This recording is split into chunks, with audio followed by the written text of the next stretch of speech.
Chers amis, Erev Tov Beshem Hashem Naaseh Venatzliach, nous sommes le mardi soir 9 janvier, Be'ezrat Hashem Itbarach, Kaftet du mois de Tevet. Shiur acheté par Michael Alouche pour l'élévation de l'âme de sa maman française Efrat Bat Mouni. Shayom Yom Kudata Ruch Hashem Tenachena Began Eden Elyon V'chol HaSharvot Imach Bichlal Arachamim V'asilichot V'chen Yehi Ratzon V'nomar Amen.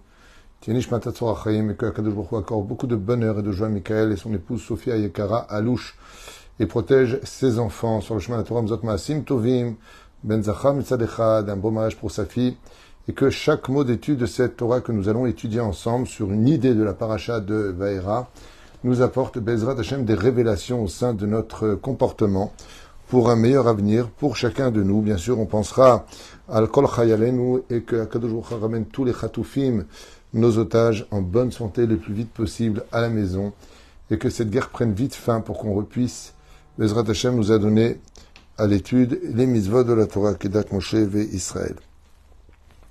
Yeshuot venechamot, ahava ve'arva, shalom ve'reut. Et on commence tout de suite en pensant aussi à toutes les personnes malades, nos blessés, refouach lemach, lamamira, oubri ou tetana. Et une fois de plus, pour ceux qui peuvent, demain c'est la paye d'Avrechim et de toutes les familles qui viennent taper à la porte. Si vous pouvez intervenir, tant mieux. Si vous ne pouvez pas, Dieu est grand. Oufren, on commence ce chiour qui doit, mais vraiment tous éveiller chez nous de grandes réflexions. Nous avons parlé de la raison pour laquelle Moshe Rabbeinu a été choisi en tant que leader, pour laquelle Yosef avant lui a été choisi en tant que leader, que Yaakov a été choisi en tant que leader, que Yitzhak en tant que leader, Avraham, Noach, toutes les personnes qui ont été choisies avaient une particularité, et ce point-là doit être le centre de notre vie, sans lequel tout notre judaïsme ne vaudrait absolument rien. Et quel est ce point dont je vous parle, qui va refigurer tout au fur et à mesure de notre Torah, de notre Bible, et qui va être un point positif pour ceux qui s'y attacheront et un point très négatif pour ceux qui ne s'y attacheront pas. Vous savez, un jour, quelqu'un a dit, pourquoi on doit dire tous les matins dès qu'on se lève, Modéani lefanecha? Et si j'ai pas envie de le dire? Je lui ai dit, tu sais ce qu'on dit quand on dit Modéani lefanecha? On dit, Dieu, merci de m'avoir rendu l'âme qui est sortie de moi, de m'avoir gardé mon corps la nuit alors que je dormais, de la mort. Parce que ce n'est pas un dû de se réveiller. Demandez à ceux qui sont morts dans leur sommeil. Et il m'a répondu, ah d'accord, si c'est pour le remercier, ça va. Je lui ai dit, tu es un bon juif. Il m'a dit, pourquoi ça fait moi un bon juif? Je lui ai dit, non, je t'explique. Toute la Torah, toutes les mitzvot, tout le judaïsme et le jugement et l'ampleur du monde futur va dépendre essentiellement de ce que l'on appelle la Hakarat HaTov. Et je sais que j'ai fait beaucoup de cours sur la gratitude. Mais c'est tellement, dans cette dernière génération, avant le dévoilement de la venue du Melech HaMashiach, un sujet qui disparaît, qui réapparaît à cause de trop d'émotions, de colère, de préjugés, on oublie la gratitude. Et pour vous donner un exemple, vous voyez que dans les 10 commandements, le premier et le 5e des 10 commandements, on commence par « Je suis l'Éternel ton Dieu, qui t'ai fait sortir du pays d'Égypte, ne l'oublie pas. Tu me dois tout, parce que sinon tu seras encore esclave en Égypte. » Le 5e des commandements, c'est « Honore ton père et ta mère afin que les jours de ta vie se prolongent. » Mais pourquoi je vais les honorer? Parce qu'ils ont passé une nuit ensemble et que je suis né. Et s'il s'est pas occupé de moi, mon père? Et si ma mère, elle n'a pas été à la hauteur de m'éduquer sur le chemin de la Torah? Et s'ils m'ont battu? Et s'ils m'ont mis au monde pour m'utiliser? Et si? Et si même la personne n'a jamais connu ses parents? Les deux parents seraient chas v'shom partis d'un accident, l'enfant était adopté, il ne les connaît pas. Il dit, tu te calmes, si tu respires, c'est parce que ta mère t'a porté pendant 9 mois. Tu dois tout à tes parents. Ils t'ont tout donné à travers la vie dans laquelle il y a 3 associés. Ce qui fait que même si ton père est un rachat et que ta mère n'est pas une bonne maman, n'oublie pas que tu ne dois pas leur manquer de respect.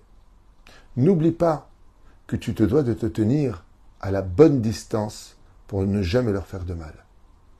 C'est pour cela qu'il est préférable de toujours faire partie de ceux qui rendent service que de ceux qui demandent des services. Parce que quand on te rend un service, eh bien, toute ta vie, tu ne devras pas oublier que cette personne t'a rendu service. Alors, comme on est dans la paracha de Vaera, on va commencer par Moshe Rabbeinu, Moïse, auquel Dieu lui dit, Moïse, prends ton bâton et change le Nil en sang. Et Moshe dit, je peux pas. C'est pourquoi tu peux pas changer le sang du Nil? C'est Dieu qui fait les miracles. C'est pas de la magie, c'est pas de la prestidigitation. C'est réellement un miracle de Dieu. C'est Dieu qui va agir à travers toi. Il dit, oui, d'accord, mais moi, je ne peux pas rentrer un bâton dans l'eau pour rendre l'eau du sang, alors que quand elle m'a transporté en tant que bébé dans mon berceau, l'eau était transparente. Je ne peux pas rendre du sang, de l'eau pure, de l'eau qui m'a transporté alors que j'avais besoin d'être sauvé. Dieu lui a dit, bravo, bravo Moshe. Puis voilà que Dieu dit à Moshe de prendre une plaie qui vient de la terre, la fameuse puce, les pucerons. Et Moshe dit, je ne peux pas. Il dit, pourquoi? Il dit, parce que quand j'ai tué l'Égyptien qui frappait des Juifs, eh bien, la terre m'a aidé. Elle s'est ouverte et a enterré vivant. Sur place, ça veut dire. L'Égyptien, pas vivant, mais sur place, il l'a avalé. Comment pourrais-je frapper cette terre qui m'a rendu service? Et Hachem lui dit, Moshe, cher Korach, tu ne rends pas le mal pour le bien. Pshi, Moshe Kolakavod. Puis voilà que le pire du pire, la fin de la paracha de Pinchas, Ben Elazar, Ben Aaron HaKohen, on nous raconte cette vengeance qui a eu lieu dans la paracha de Balak à la fin, où Balak, sur le conseil de Bilam, va envoyer des non-juifs pour débaucher le peuple d'Israël, dans ce verset-là terrible où il y aura 24 000 morts. Mais qui va agir? Moab et Midian. Akadosh Baruch Hu, il dit, je vais venger l'honneur d'Israël. Et Moshe, il dit, nous avons souillé l'honneur d'Hachem, partons en guerre. Normalement, quand tu dis au peuple d'aller en guerre, puisque tu es le leader, celui qui doit être à la tête, c'est le leader. On ne voit pas des gens à la mort, toi tu restes dans ton fauteuil en cuir. Et c'est ce que faisait Moshe. Moshe, quand il disait quelque chose, quand la mer s'est ouverte, c'est le premier à être rentré dedans. Il rentre à l'intérieur du problème, parce qu'il ne veut pas laisser les autres dans la difficulté. Et pourtant, pour cette guerre, Moshe dit, je ne peux pas y aller. Et pourquoi? Il dit, parce que les armées de Moab et de Midian sont mélangées.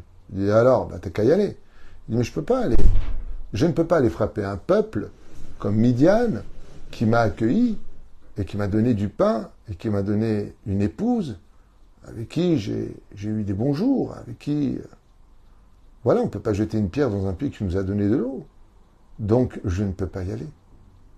Et Akadosh Baruch Hu lui dit, Moshe, c'est pour ça que je t'ai choisi. Vous savez, aujourd'hui, ce soir, dans ce chiour, on fait un show pour l'Askara de la maman de Michael Alouche.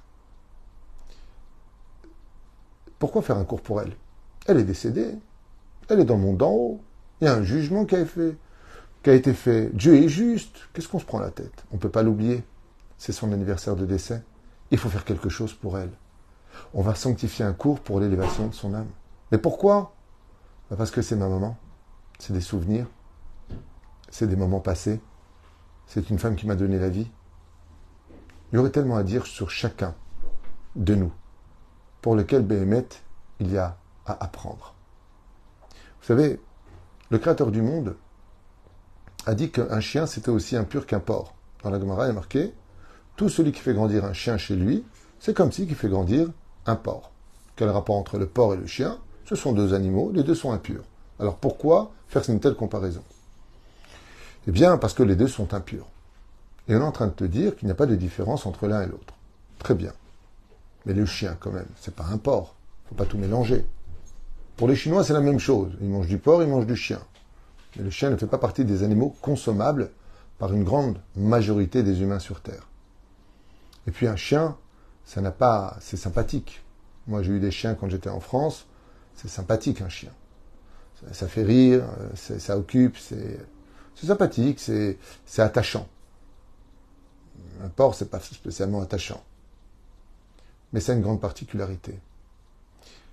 Dans l'histoire antique du peuple d'Israël en Égypte, le Créateur du monde a dit comme cela que l'ange qui dirige les chiens pourra chanter, alors que c'est un animal très impur, et que les chiens empêchaient les Hébreux de se sauver du pays d'Égypte, tout comme la Gestapo utilisait des chiens pour terrifier les Hébreux, les Juifs, dans les camps de concentration.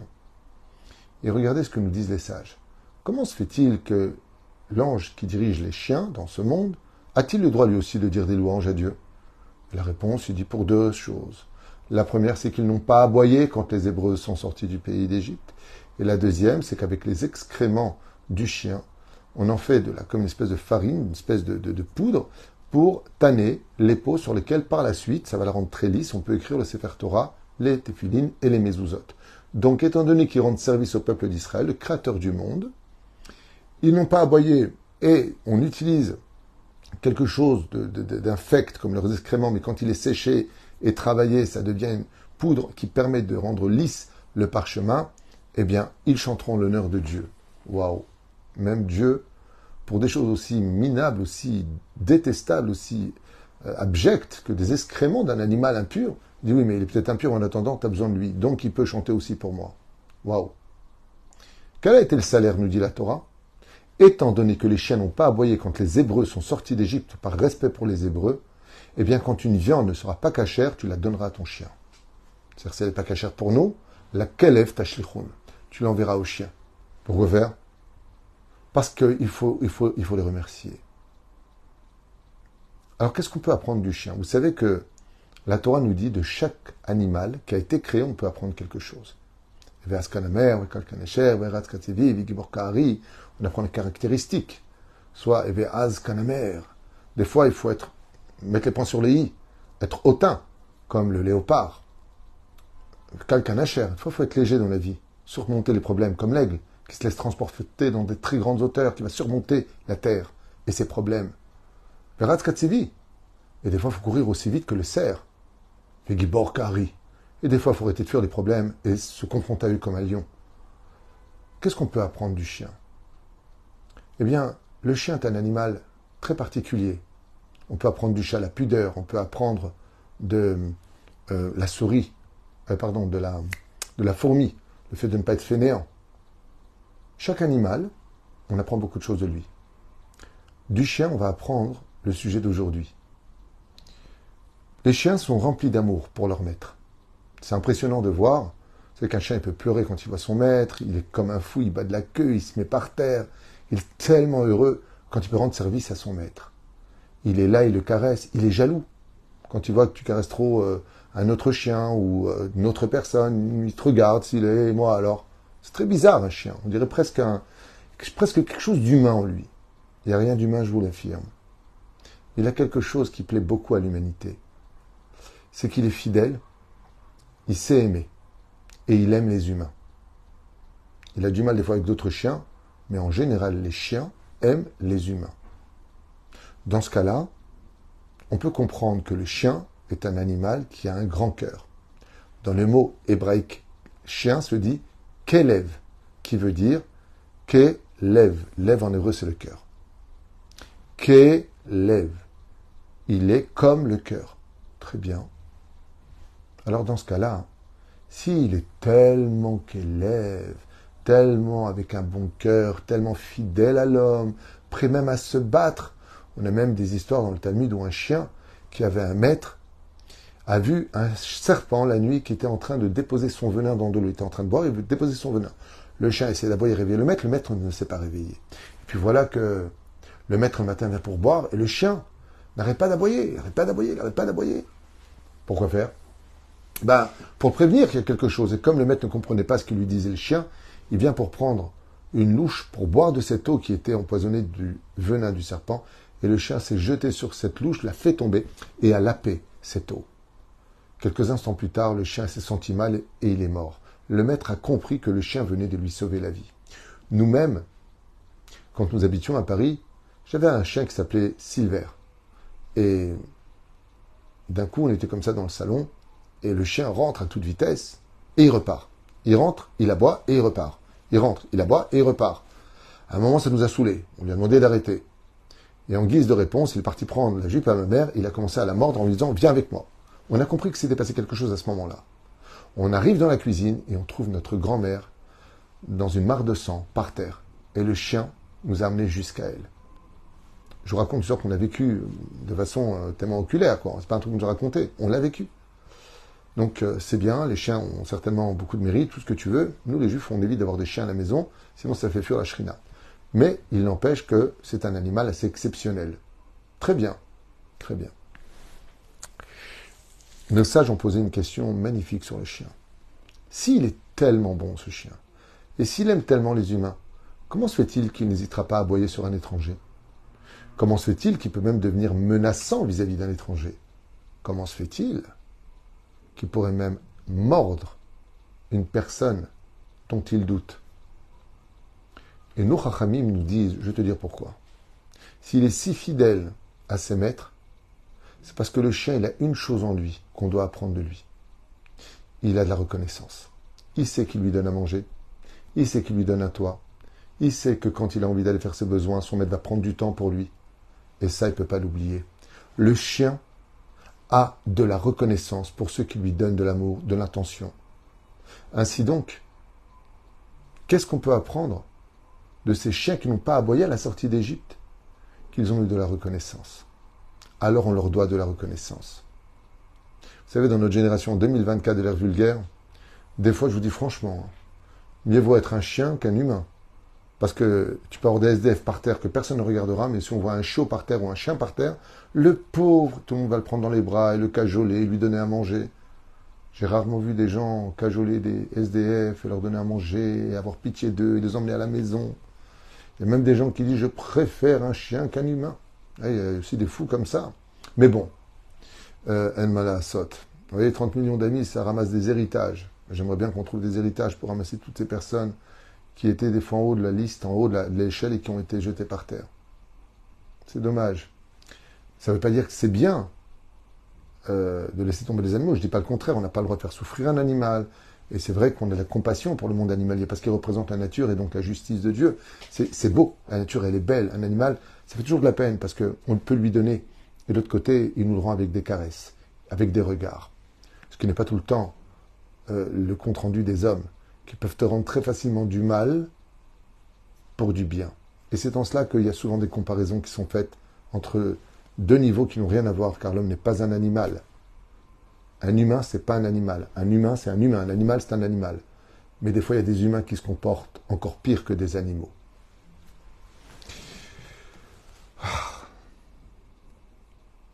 Dans le Teilim 127, on dit la phrase suivante. Shir HaMa'alot l'Ishlomo. Chant d'élévation du roi Salomon. Im Hashem lo ivne bait, si c'est pas Dieu lui-même qui se tenait derrière la construction de ta propre maison, Shav Amlu Bonav Bo. Cette maison-là ne tiendra pas. En d'autres termes, si ce n'est pas Dieu lui-même qui te protège ta maison, eh bien, sache que ta maison n'aura aucune garantie de tenir. Rien ne sera jamais acquis si Hachem n'est pas derrière. Plus que ça encore, Im Hashem lo ishmor ir shav shakad shomer. Même si tu mets une muraille de sécurité, un camp militaire, que tous les systèmes les plus sophistiqués du monde sont là pour protéger tes habitants, si Dieu se retire un seul instant, Im Hashem lo ishmor ir, si c'est pas Dieu lui-même, alors les gardiens que tu as mis là-bas, shav shaked, ils serviront à rien. C'est ce que dit le roi David dans le Teilim 127. Si c'est pas Kadosh Baruch Hu qui fait battre ton cœur dans la poitrine, ton cœur ne battra pas. Parce que quand il cesse de battre, on dit il a eu un infarctus. Et pourquoi il l'a pas eu avant? Et pourquoi il l'a pas eu après? Parce que tant que Dieu décide que ton cœur il battra dans ta poitrine, même si tu reçois une flèche, il battra. Même si ton cœur s'arrêtait, que Dieu décide qu'il rebatte, il rebattra. Ainsi donc, toute l'histoire de notre sortie d'Égypte, c'est de ne jamais oublier d'où on est sorti, où est-ce que l'on va, et que tout ce que l'on va entreprendre ne tient que parce que Dieu est derrière. Si un chien est capable de rester fidèle à son maître parce qu'il lui a donné à boire et à manger, à plus forte raison, ceux qui ont du cœur à l'intérieur de la poitrine ne devront jamais oublier les parents qui l'ont mis au monde, le patron qui lui a donné un travail, et les gens qui l'entourent. Celui-là lui a prêté sa voiture, un jour lui a prêté de l'argent, un jour celui-là, il a sorti d'un pétrin. N'oublie pas à un tel point qu'il serait même bon de les noter. Vous savez, demain soir, nous allons fêter, même si c'est samedi soir, l'Aïloula d'un des plus grands géants de la Torah, Baba Saleh. Zecher Tzadik Vekadosh Livracha. Rabbi Israël Abu Hatzera. Fils de Rabbi Messoud, lui-même fils de Rabbi Yaakov Abu Hatzera. Dont l'oncle, d'ailleurs, de Baba Saleh, un des plus grands géants de la Torah, Rabbi Yitzhak Abu Hatzera. Zecher Tzadik Kadosh Livracha. Pour vous dire un petit peu qui était Baba Saleh, une petite histoire rapide en rapport avec notre cours. Baba Saleh, quand il mangeait, il n'aimait pas qu'on le dérange. Il mangeait, il mangeait. C'était l'heure de manger, il mangeait. Quand il chantait, il chantait. Quand il étudiait, il étudiait. Il mélangeait jamais les choses. Il savait que dans ce monde, il fallait, à l'image d'une armoire, ranger les choses à leur place. Et il avait un serviteur du nom de Rabbi Elio El-Fassi.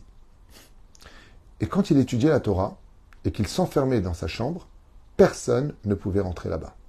Il était interdit et formellement interdit de le déranger pendant ses heures d'études, comme le disent les Chachamim, En asagat Torah el alemish lemit atatzmo alea.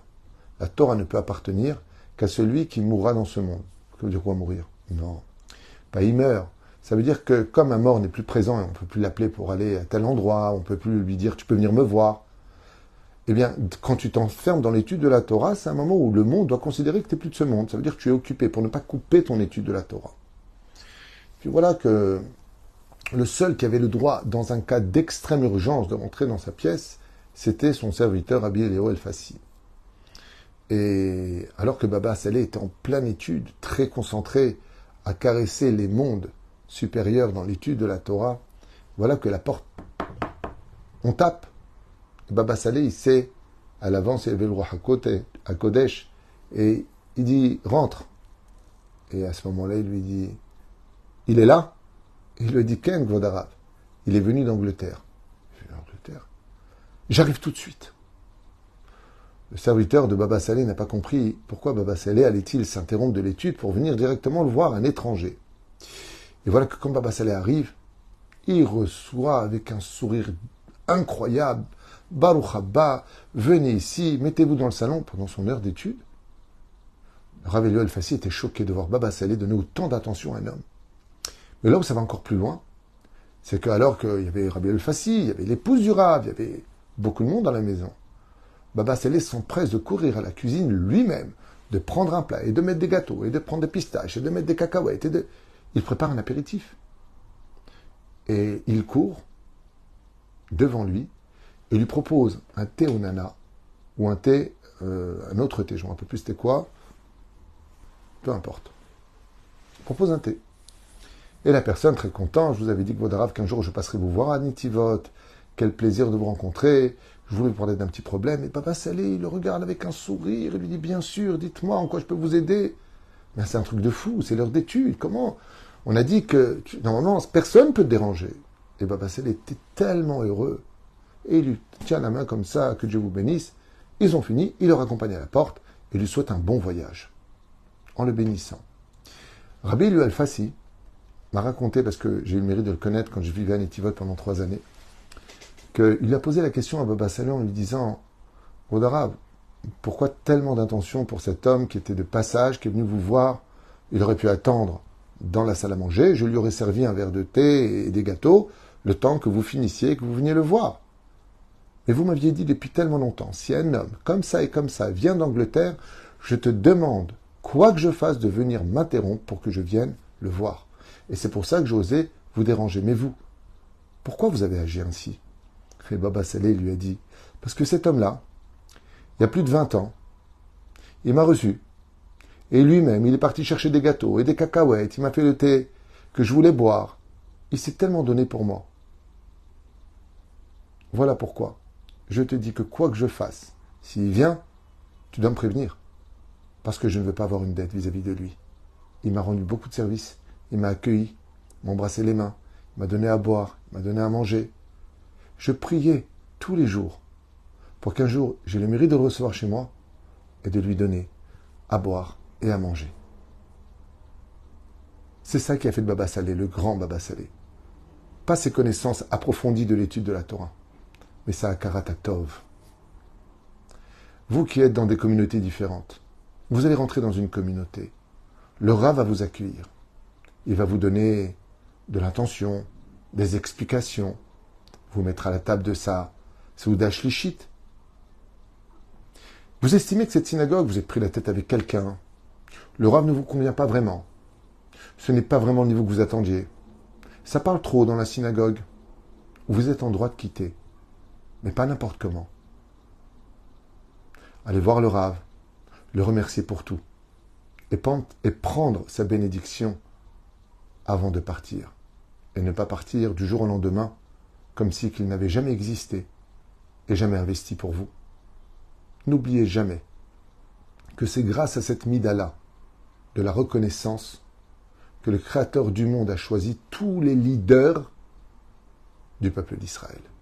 Et qu'en aucun cas, on ne sera un bon juif, en aucun cas, même si on a beaucoup de Torah, même si on a beaucoup de mitzvot à notre insu, si on n'a pas ce minimum de cette étincelle des yeux de Moshe Rabbeinu, qui a dit « Ah non, je suis désolé, je ne peux pas frapper le Nil, il m'a transporté. Ah, je ne peux pas frapper la terre parce qu'elle m'a rendu service. Ah, je ne peux pas frapper Midian parce que j'ai mangé du pain là-bas. Oh, c'est si important. » Il dit « Non, c'est pas si important. S'il n'y a pas ça, il n'y a pas de Moshe Rabbeinu. » Donc Dieu qui nous a donné sa Torah, le bitoul Torah que nous avons, le fait de ne pas étudier la Torah, c'est pas simplement un crime parce que je laisse tomber le courrier du Créateur du monde. Mais comment Dieu te fait un cadeau et tu le mets par terre? Tu ne l'utilises pas? Où est ta... Étudier la Torah Rabota et c'est de la Karatatov. Mais pour ça, il faut de la Emouna. Et c'est pour cela que je finirai avec ce Télim 119, la lettre Kaf, Télim 119, qui dit Kol Mizvotecha Emouna. Pour être quelqu'un, d'être attaché à l'étude de la Torah, pour comprendre que la Torah et ses mitzvot sont l'essence propre de mon existence, Kol Mizvotecha Emouna. Il faut de la Emouna. Si tu crois en l'autre, si tu crois Bezrat Hashem en la valeur de ce monde, alors ne sois pas au moins qu'un chien. Le chien, il a de la reconnaissance. C'est ce qu'on apprend de lui qu'élève. Pour celui qui ne connaît pas, ouf, ouf, ouf, il lui aboie dessus. Qu'est-ce que tu veux, toi? Moi, je me rappelle qu'une fois, il y avait une émission comme ça, que j'aimais beaucoup, ça s'appelait National Geographic. Et c'était sur les lions, sur les animaux sauvages. Et on a posé la question à la personne, on dit, mais vous avez un rapport avec eux, on dirait que vous les avez élevés. Il a dit, non, je viens leur donner à manger très souvent. Donc maintenant, quand ils me voient, eux-mêmes, ils me protègent.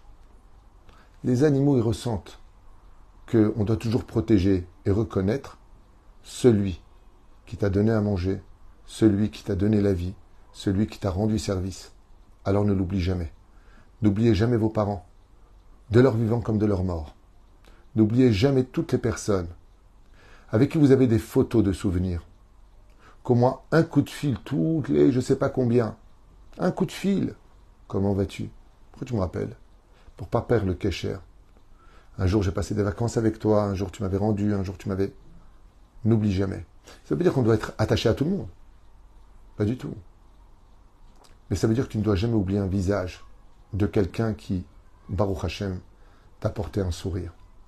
Et sachez une chose, je finirai juste avec ça, chers amis. Celui qui a de la reconnaissance aura toujours, et toute sa vie durant, un retour qui viendra du ciel, même face à quelqu'un d'agrat. Tout le monde connaît l'histoire de ce fameux Lubavitch qui traversait le pont qui mène de Manhattan au New Jersey et qui voit une voiture sur le côté, arrêtée. Une belle voiture très luxueuse. Et un homme qui paraissait très riche. Il avait juste crevé un pneu. Et ce Lubavitch a vu l'occasion de faire une mitzvah pour lui. Il a dit, le pauvre, celui-là, il est riche, apparemment, il ne sait même pas changer un pneu. Il est venu avec sa petite carriole de rien du tout, il s'est mis derrière lui, et sans lui dire mot, il a pris directement, tac, tac, tac, vous inquiétez pas, il lui a dit en anglais, je m'en occupe, don't worry, et voilà que il lui change la roue. Et il a dit, là, attendez, mais non, thank you, man, et puis il part. Il prend dans sa voiture, clignotant, il s'en va. 2 semaines plus tard, la banque appelle ce fameux Lubavitch et lui demande qu'est-ce qu'on fait du $1 million qu'il a reçu sur son compte. $1 million sur mon compte, c'est une erreur. Il dit non, il n'y a pas d'erreur. Vous avez reçu $1 million sur votre compte. Alors, il fait une enquête et il comprend qu'il s'agit de cet homme-là. Il va le voir au bureau, après s'être renseigné, il obtient les renseignements, et il pose la question, comment il a su qui il était, le numéro de sa banque, faire un virement, pourquoi? Il l'a reconnu, il a vu que c'était lui, ce fameux richissime à qui il a changé la roue. Il lui a dit, comme vous ne m'avez rien demandé, j'étais tellement impressionné que vous avez fait attention à moi, et que vous m'avez changé ma roue, vous m'avez rien demandé, parce que vous aimez votre Dieu et ses mitzvot, que j'ai dit, mais c'est pas possible. Alors j'ai pris votre plaque d'immatriculation, j'ai donné à un ami commissaire, il m'a donné votre nom, de votre nom à la banque, j'ai dit que je voulais faire un virement chez vous, et c'est comme ça que je vous ai fait ce virement. Alors il lui a dit, vous voyez, les bonnes énergies sont toujours là. Vous avez eu de la reconnaissance pour moi, j'en ai eu pour vous. Et aujourd'hui, je viens vous voir. Alors permettez-moi de vous partager les 7 lois noachides. Et comme ça, a démarré une espèce d'amitié entre cet homme et cette autre personne, où il lui a appris les lois minimum pour qu'il devienne lui aussi héritier du monde futur. Et ce non-juif lui a posé une question, il a dit, mais pourquoi vous perdez du temps avec moi à m'apprendre des choses que je ne savais pas vraiment?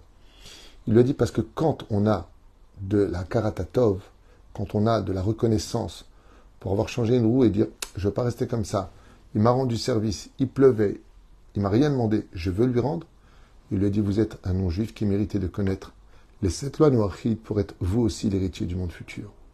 Et ainsi, c'est lié d'amitié avec cet homme-là. Ainsi donc, vous voyez que des histoires, il y en a beaucoup à raconter. Il y a une chose de sûre. On ne ressort jamais perdant quand on sait dire merci et reconnaître les gens qui nous ont rendu d'un petit ou grand service quelque chose qui nous a donné le sourire. N'oublie pas de leur rendre ce sourire.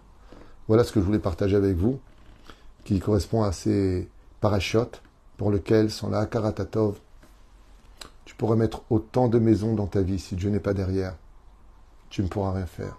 Mitzvat Maake, Mitzvat Mezouza, et que dans cette maison, on entend le bruit de la joie. Kol Sasson ve Kol Simcha, Kol Khatan ve Kol Kala. N'oublie pas que même si tu as une barrière de sécurité avec les meilleurs renseignements du monde et une armée très aiguisée à intervenir dans tous les domaines, n'oublie pas que si Dieu se retire une seule seconde, n'importe qui pourra passer cette frontière et t'atteindre, comme le dit le Tehillim 127. N'oublions jamais que sans Dieu, il n'y a pas d'avenir, et qu'on ne peut pas vivre sans lui, qu'on lui doit tout. Alors renforçons-nous et disons-nous les uns les autres, et surtout à lui tous les matins, Modéani lefanecha melech chai vekayam, kol tuv velayla tov.